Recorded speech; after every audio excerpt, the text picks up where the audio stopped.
أعوذ بالله من الشيطان الرجيم. بسم الله الرحمن الرحيم.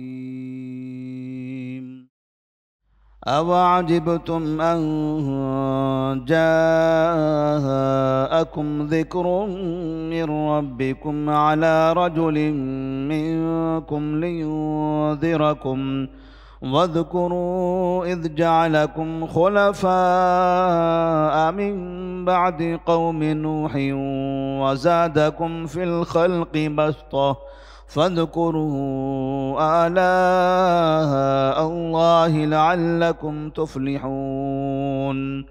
قالوا أجئتنا لنعبد الله وحده ونذر ما كان يعبد آباؤنا فأتنا بما تعدنا إن كنت من الصادقين.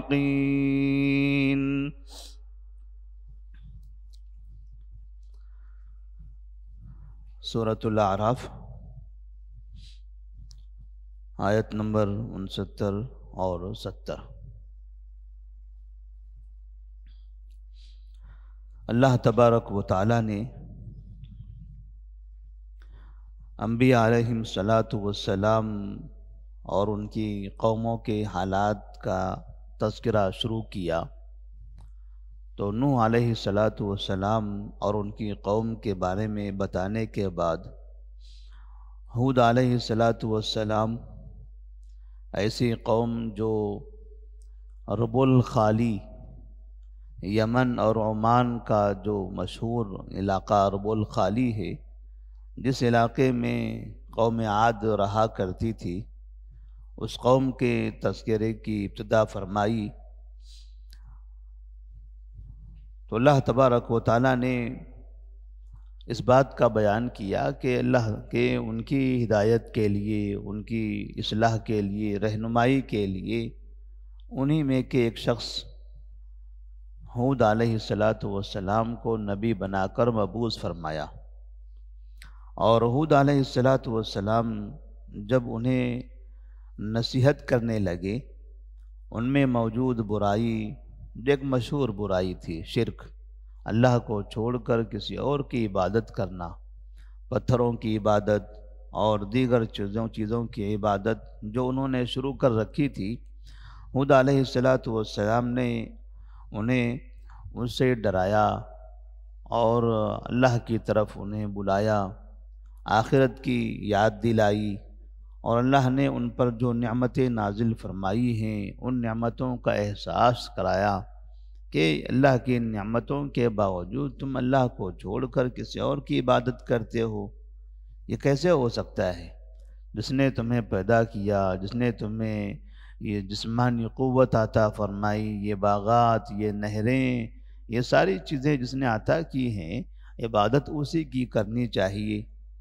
تب ایسی صورت میں قوم کے لوگوں نے انہیں کہا تھا کہ قال الملأ الذین کفروا من قومہ انا لنراک فی سفاہہ وانا لنظنک من الکاذبین۔ اے ہود علیہ السلام، ہم تمہیں بیوقوفی میں دیکھتے ہیں، ایسا لگتا ہے کہ آپ بیوقوف ہوں، آپ کو عقل نہیں ہے، آپ جھوٹے انسان ہو۔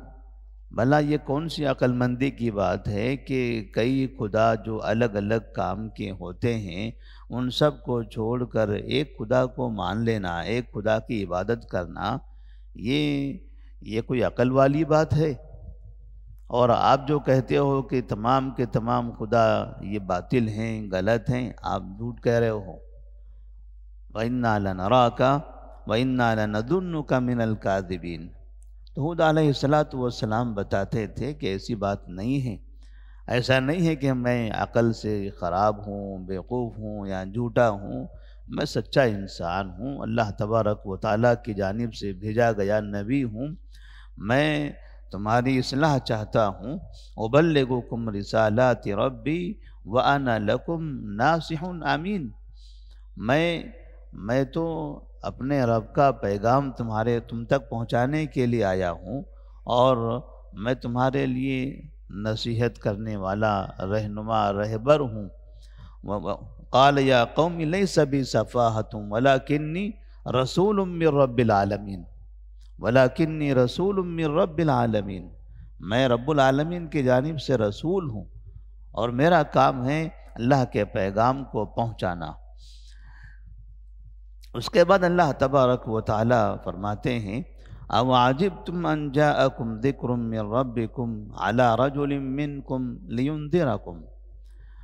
قوم عاد، ہود علیہ السلام کی جو قوم تھی، وہ ہود علیہ السلام کو نبی ماننے کے لیے اس لیے بھی تیار نہیں تھی کہ وہ یہ دیکھتے تھے کہ ہود علیہ السلام تو ان کے درمیان کے ایک انسان ہیں، وہ تو ایک انسان ہیں، بھلا انسان بھی کبھی نبی ہو سکتا ہے، انسان بھی کبھی نبی ہو سکتا ہے۔ اللہ تبارک و تعالی اگر کسی نبی کو بھیجتا تو کسی فرشتے کو بھیجتا، ہمارے درمیان کے انسان کو کیسے اس نے نبی بنا دیا؟ تو بہت سی قوموں کا یہ اشکال ہمیشہ رہا ہے کہ وہ یہ سمجھتے رہے ہیں کہ نبی فرشتہ ہونا چاہیے، انسان نہیں ہونا چاہیے۔ یہاں تک کہ نبی کریم صلی اللہ علیہ وسلم کے بارے میں بھی کفار مکہ نے ایسے ہی اشکال پیش کیا تھا کہ آپ تو ایک انسان ہو، آپ تو ایک انسان ہو، بھلا اللہ تبارک و تعالیٰ کو انسان کو نبی بنا کر بھیجنے کی کیا ضرورت؟ اگر نبی بنانا ہوتا تو اللہ تبارک و تعالیٰ کے پاس فرشتے نہیں تھے، وہ کسی فرشتے کو بنا کر بھیج دیتا، انسان کو اس نے کیوں نبی بنایا؟ آپ انسان ہو، ہم آپ کو نبی نہیں مانتے۔ اور لیکن نبی کریم صلی اللہ علیہ وسلم کہتے تھے میں انسان ضرور ہوں لیکن اللہ تبارک و تعالیٰ کا نبی ہوں۔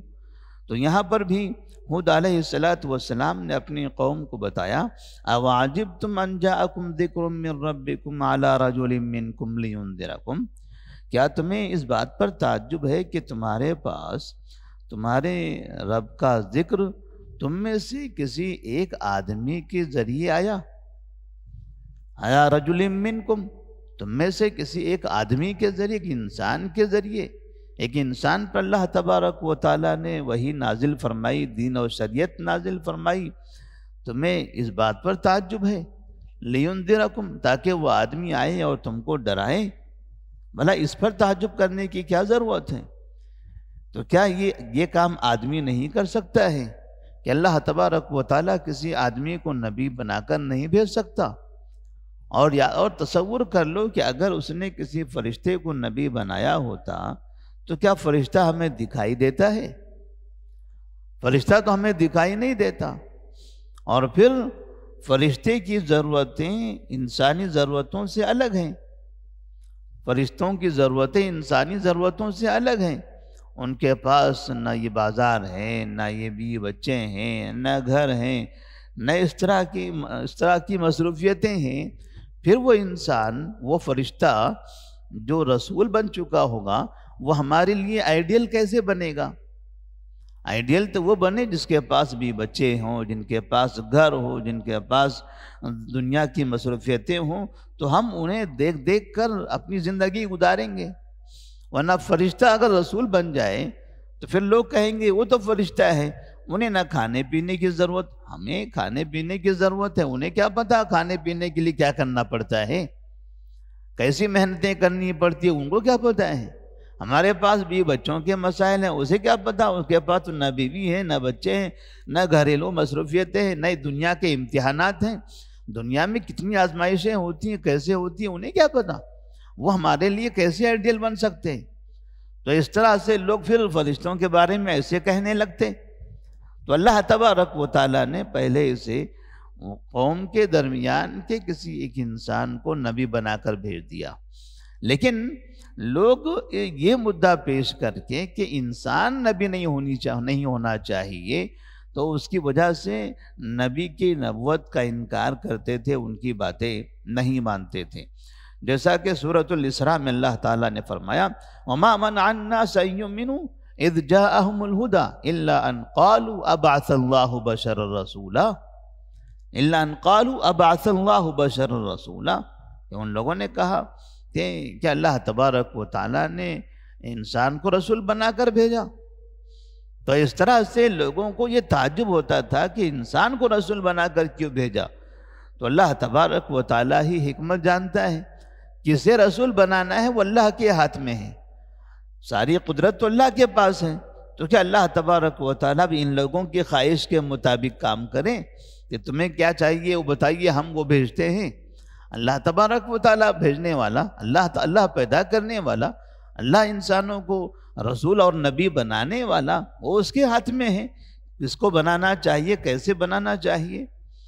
وَاذْكُرُوا إِذْ جَعَلَكُمْ خُلَفَاءَ مِن بَعْدِ قَوْمِ نُوحٍ وَزَادَكُمْ فِي الْخَلْقِ بَسْطَةً۔ ہود علیہ السلام اپنی قوم کو نصیحت کرتے ہوئے کہتے ہیں کہ تم یاد کرو، اذ جعلکم خلفاء من بعد قوم نوح، اللہ تبارک و تعالیٰ نے تمہیں نوح علیہ السلام کے بعد دنیا میں باشندے بنائے، تم دنیا میں اس نے تم کو پیدا کیا، اس قوم کے چلے جانے کے بعد اب تمہاری آبادیاں ہوئی، اللہ تبارک و تعالیٰ نے ان کا جانشین تم کو بنایا ہے تاکہ اب تم اس دنیا کو آباد کرو اور اس دنیا میں رہتے ہوئے تم اچھی زندگی گزارو، نیک انسان بن کر رہو۔ خلفاء من بعد قوم نوح وزادکم فی الخلق بسطہ، اور تمہاری اور تخلیق میں تمہیں مزید قوت عطا فرمائی، وزادکم فی الخلق بسطہ، اور ڈیل ڈول میں تم کو پھیلاؤ زیادہ دیا، یعنی تمہارے اندر زیادہ قوت عطا فرمائی۔ نوح علیہ السلام کی قوم کے مقابلے میں تم زیادہ طاقتور ہو، زیادہ بڑے جسم والے ہو، زیادہ قوت والے ہو۔ تو ہود علیہ السلام کی جو قوم تھی، قوم عاد، جن کے بارے میں کہا جاتا ہے کہ یہ بڑے خطرناک قسم کے لوگ ہوا کرتے تھے، جسمانی اعتبار سے بھی بڑے ہوتے تھے اور قوت بھی ان کے پاس بہت زیادہ تھی۔ اللہ نے ایک جگہ فرمایا الم تر کیف فعل ربک بعاد ارم ذات العماد التی لم یخلق مثلها فی البلاد، التی لم یخلق مثلها فی البلاد۔ ہود علیہ السلام کی قوم عاد یہ ایسی قوم تھی کہ ان کے جیسے جسمانی اعتبار سے طاقتور کسی کو نہیں بنایا گیا، ویسے کوئی بھی قوم نہیں پیدا کی گئی جیسے ہود علیہ السلام کی قوم کو پیدا کیا گیا تھا۔ فَاذْكُرُوا آلَاءَ اللَّهِ لَعَلَّكُمْ تُفْلِحُونَ، لہذا تم اللہ تبارک و تعالیٰ کی نعمتوں کو یاد کرو تاکہ تم کامیاب ہو جاؤ۔ اللہ کی نعمتیں کیا ہیں؟ اللہ کی نعمت یہ بھی ہیں کہ جسمانی اعتبار سے تم کو مضبوط بنایا، تمہیں بہترین قوت عطا فرمائی، اور ساتھ میں تمہارے پاس نہریں ہیں، باغات ہیں، اور اس طرح کی دنیا کی بہت سی نعمتیں اللہ تبارک و تعالیٰ نے تم کو عطا فرمائی ہیں۔ امدکم بانعام وبنین وجنات وعیون، امدکم بانعام وبنین وجنات وعیون، اللہ تعالیٰ نے تم کو عطا فرمائے بہت سے چوپاہے ہیں اور اولاد ہیں، اسی طرح سے باغات ہیں، وجنات وعیون، اور پانی کے چشمے ہیں، کیونکہ جس جگہ یہ قوم عاد ہوا کرتی تھی وہ جگہ بڑی سرسبز و شاداب ہوتی تھی، وہاں پر پہاڑ بھی تھے، نہریں بھی تھیں، باغات بھی تھے، ان کے پاس جانور بھی تھے، اور اس طرح سے وہ جسمانی اعتبار سے طاقتور بھی تھے، اچھے بھی تھے۔ ان سب کے باوجود ہود علیہ السلام کہتے ہیں یہ جو نعمتیں ہیں کم سے کم ان نعمتوں کو تو یاد کرو۔ وَاذْكُرُوا آلَاءَ اللَّهِ لَعَلَّكُمْ تُفْلِحُونَ قَالُوا أَجِئْتَنَا لِنَعْبُدَ اللَّهَ وَحْدَهُ وَنَذَرَ مَا كَانَ يَعْبُدُ آبَاؤُنَا۔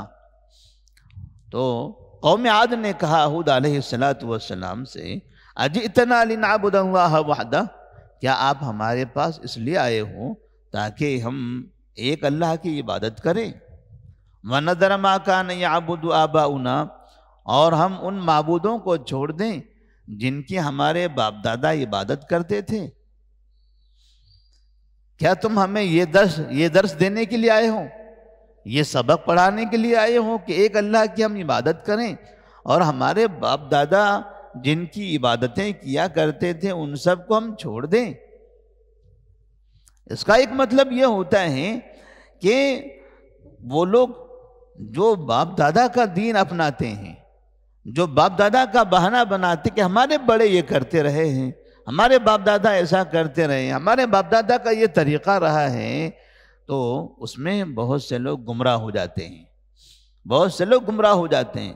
اس لیے کہ حق کہاں سے لینا ہے، حق اور ہدایت، صحیح راستہ، صحیح باتیں کہاں سے لینا چاہیے، تو اس کی جگہ ہمیں بتائی گئی ہے۔ نبی نے فرمایا تھا ترکت فیکم امرین لن تضلوا ما ان تمسکتم بہما کتاب اللہ و سنتی، میں تمہارے درمیان دو چیزیں چھوڑ کر جا رہا ہوں، کتاب اللہ، سنت رسول، اگر ان دونوں کو تم تھامے رہو گے تو کبھی گمراہ نہیں ہوں گے۔ تو ہدایت اور حق اور صحیح راستہ ہمیں کہاں سے لینا ہے؟ کتاب و سنت سے۔ اب جو سابقہ قومیں تھیں ان کو کہاں سے لینا تھا؟ نبیوں سے، ان کی کتابوں سے۔ لیکن بجائے نبی سے، ان کی کتابوں سے، آسمانی کتابوں سے لینے کے بجائے انہوں نے باپ دادا سے لیا، انہوں نے باپ دادا سے لیا۔ اور باپ دادا کا راستہ جس میں زمانے کے حساب سے تبدیلیاں آتی رہتی ہیں، بدلاؤ آتا رہتا ہے، گمراہی پھیلتی رہتی ہیں، نتیجہ یہ ہوتا ہے کہ باپ دادا کے راستے پر چلنے والا انسان گمراہ ہو جاتا ہے۔ اللہ تبارک و تعالیٰ نے اس کے بارے میں فرمایا اولو کان آباؤہم لا یعقلون شیئا ولا یہتدون، ہو سکتا ہے ان کے باپ دادا کو کچھ عقل ہی نہیں تھی۔ کہ باپ ہونا، دادا ہونا، یہ کس چیز، یہ حق کی علامت ہے کہ کوئی آدمی ہمارا دادا ہے تو کیا وہ حق کی علامت ہوئی؟ دادا ہے تو دادا ہوا، باپ ہے تو باپ ہوا، چاچا ہے تو چاچا ہوا، یہ تو عمر میں بڑا ہو گیا، ایک رشتہ ہو گیا۔ اس کا یہ مطلب نہیں ہے کہ دادا ہونے کا مطلب یہ ہوا کہ وہ حق پر ہے۔ اللہ تبارک و تعالیٰ کسی کو بھی حق عطا فرماتا ہے۔ اگر ایسی بات ہوتی تو ابراہیم علیہ السلام اپنے باپ کے راستے کو کیوں چھوڑتے؟ وہ تو باپ تھے، یہ بیٹے تھے، بیٹے توحید کی دعوت دے رہے تھے اور باپ شرک کی طرف بلا رہے تھے۔ اگر باپ ہی صحیح ہوتا ہے تو پھر باپ کا راستہ صحیح تھا، ابراہیم علیہ السلام بیٹے تھے۔ لیکن اس سے سمجھ میں آتا ہے کہ باپ کا، دادا کا راستہ صحیح ہو یہ ضروری نہیں ہے، راستہ وہ صحیح ہے جو اللہ تبارک و تعالیٰ نے بتایا ہے، راستہ وہ صحیح ہے جو اللہ تبارک و تعالیٰ نے بتایا ہے۔ اور سب سے پہلے شرک کی جو شروعات نوح علیہ السلام کے زمانے میں ہوئی تھی، وہ کس وجہ سے؟ باپ دادا کے راستے کی وجہ سے، کہ جب نئی نسل نے دیکھا کہ ان کے باپ دادا قبروں کے پاس بیٹھتے ہیں، قبروں کے پاس جاتے ہیں اور وہ قبر والوں کی تعظیم کرتے ہیں، تو شیطان نے ان کے دلوں میں یہ بات ڈالی کہ دیکھو تمہارے جو باپ دادا ہیں وہ فلاں قبر کے پاس بیٹھتے تھے، ان کی بڑی تعظیم کرتے تھے، جب کوئی پریشانی آتی تھی تو ان سے مانگا کرتے تھے، حالانکہ وہ مانگتے نہیں تھے، لیکن شیطان نے ان لوگوں کے دلوں میں یہ بات ڈال دی۔ نتیجہ یہ ہوا کہ ان لوگوں نے یہ سمجھا کہ ہمارے باپ دادا یہاں پر ان قبر والوں سے مانگتے تھے، ان کا طواف کرتے تھے، ان کے سامنے سجدہ کرتے تھے، ان سے پریشانی میں شفا مانگتے تھے۔ اس طرح سے ان کے دلوں میں یہ بات آئی اور پھر ان لوگوں نے وہ کام کرنا شروع کر دیا جو ان کے باپ دادا نے کیا بھی نہیں تھا۔ بعد میں یہ کسی کے باپ دادا بن گئے اور پھر ان کے بعد آنے والی نسلیں ان کو اپنا باپ دادا سمجھ کر انہی کے راستے پر چلنے لگ گئی۔ حالانکہ ہدایت کا راستہ، حق کا راستہ ان لوگوں کے لیے تھا کہ آپ کو نیک بننا ہے۔ یہ کس نے کہا کہ کسی نیک انسان کی قبر کے پاس جاؤ اور اس کو یاد کر کے نیک بنو؟ کسی انسان کی قبر کے پاس بیٹھو، ان کی زندگی کے کارنامے یاد کر کے ان کی طرح نیک بنو، یہ کس نے کہا ہے؟ آپ کو نیک بننا ہے تو نیک بننے کے لیے اللہ نے نبی بھیجے، نبیوں کے پاس جاؤ اور نبیوں پر اللہ نے جو کتابیں نازل کی ہیں وہ کتابیں پڑھو، یہاں سے آپ کو ہدایت ملے گی۔ ہدایت حاصل کرنے، صحیح بات لینے کی جو جگہ ہے، آپ جگہ تبدیل کر دو گے تو ایسی صورت میں وہاں سے صحیح جگہ آپ کو نہیں مل سکتی۔ تو ایسے ہی انہوں نے بھی کہا قالوا وجئتنا لنعبد اللہ وحدہ ونذر ما كان يعبد آباؤنا فأتنا بما تعدنا ان كنت من الصادقین۔ جب یہ بہانہ بنایا کہ ہمارے باپ دادا جو کرتے تھے ہم ویسے ہی کریں گے، یعنی ہمارے باپ دادا جو الگ الگ خداؤں کی عبادت کرتے تھے ہم بھی ویسے ہی کریں گے، آپ ہمیں ان تمام کو چھوڑ کر ایک اللہ کی عبادت کرنے کے لیے بلا رہے ہو اور پھر ہم سے کہتے ہو کہ اگر تم نے ایسا نہیں کیا تو اللہ کا عذاب آ جائے گا، اللہ کا عذاب آ جائے گا، تم ہمیں عذاب سے بھی ڈراتے ہو، انی اخاف علیکم عذاب یوم عظیم۔ ہود علیہ السلام نے کہا مجھے تم پر ایک بڑے عذاب کا ڈر ہے، ایسا نہ ہو کہ اسی حالت پر تم رہو تو اللہ تبارک و تعالیٰ تم پر عذاب نازل کر دے، اللہ تبارک و تعالیٰ تم پر کوئی عذاب نازل کر دے۔ تو قوم نے جواب دیا کہ فَأْتِنَا بِمَا تَعِدُونَا إِن كُنْتَ مِنَ الصَّادِقِينَ، چلے ٹھیک ہے، ہم تو اپنے راستے پر رہیں گے، آپ کے خدا کو نہیں مانیں گے، ہمارے باپ دادا کے جو خدا ہیں انہیں کو ہم مانیں گے، اور تم کہتے ہو نا کہ ایسا کرنے سے عذاب آتا ہے، فَأْتِنَا بِمَا تَعِدُونَا، جس کا تم ہمیں وعدہ کرتے ہو، جس کی تم دھمکی دیتے ہو، لاؤ عذاب لے کر آؤ، کون سا تمہارے پاس عذاب ہے؟ فَأْتِنَا بِمَا تَعِدُونَا إِن كُنْتَ مِنَ الصَّادِقِينَ، اگر تم سچے ہو تو جس چیز سے تم ڈراتے ہو، جس کا تم وعدہ کرتے ہو یا جس کی تم دھمکی دیتے ہو، چلو وہ عذاب لے کر آؤ۔ تو اس طرح سے لوگ برائی بھی کرتے تھے اور برائی پر سرکشی بھی کرتے تھے، برائی بھی کرتے ہیں، برائی پر سرکشی بھی کرتے ہیں۔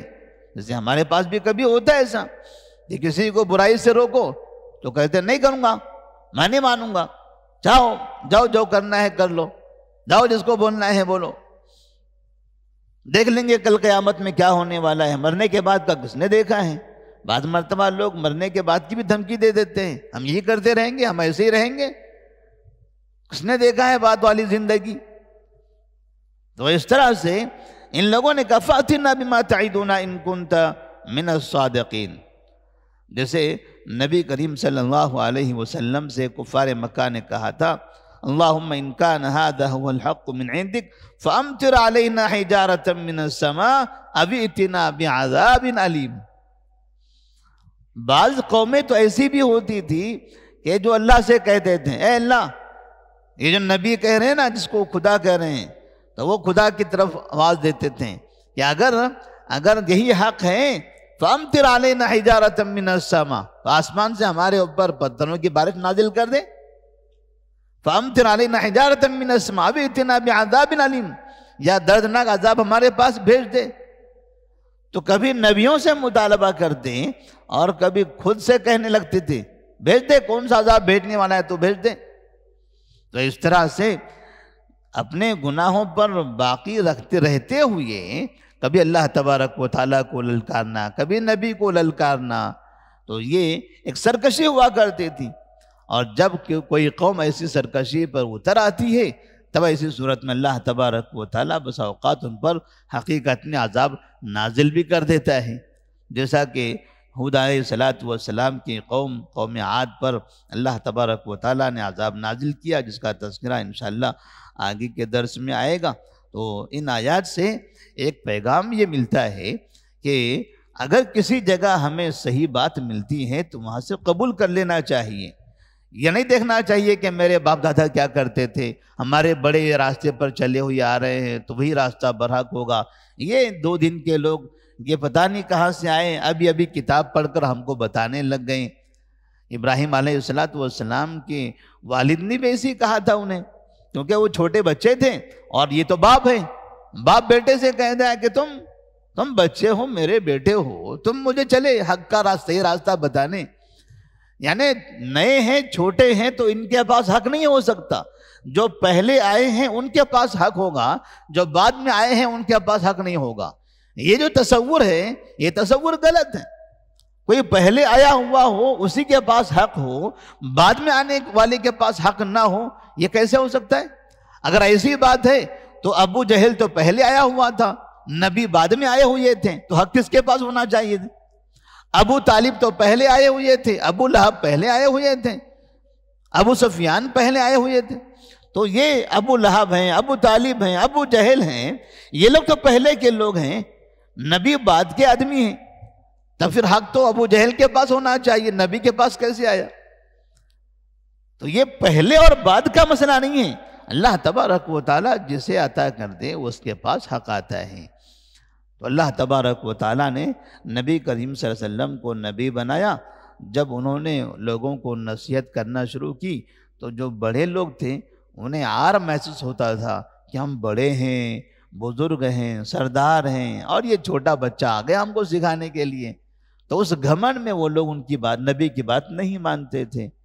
تو یہاں اللہ تعالیٰ نے پیغام دے دیا کہ آپ کو حق قبول کرنا ہے، حق کے قبول کرنے میں آپ کو گھمنڈ نہیں کرنا ہے، چھوٹا بڑا یہ دیکھنا نہیں ہے.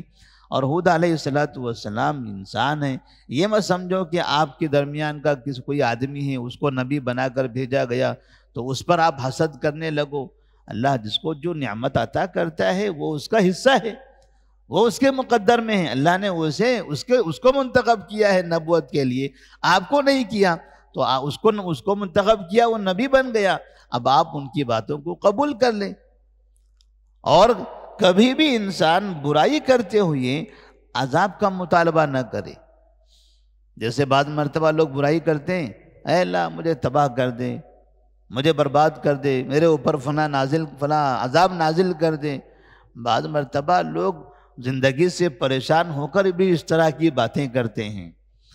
تو ایسا ہو سکتا ہے کہ اس نے عذاب کی دعائیں کی، ایسے اپنے خلاف اللہ تبارک و تعالیٰ سے عذاب مانگا اور اللہ نے ان کی دعا کو قبول کر لیا. تب حقیقت میں عذاب نازل ہوگا، تب کیا کرو گے؟ جیسے یہاں قوم عاد نے ہود علیہ السلام سے کہا چلو عذاب بھیجو، کون سا عذاب ہے تمہارے پاس؟ اگر تم واقعی سچے ہو تو عذاب نازل کرو. تو اللہ تبارک و تعالیٰ نے بعد میں حقیقت میں ان پر عذاب نازل کر دیا. تب وہ پریشان ہونے لگے. تو اللہ تبارک و تعالیٰ سے دعا ہے اللہ تبارک و تعالیٰ ہم تمام کو حق کا راستہ قبول کرنے اور اس پر عمل کرنے کی توفیق عطا فرمائے. السلام علیکم ورحمۃ اللہ وبرکاتہ.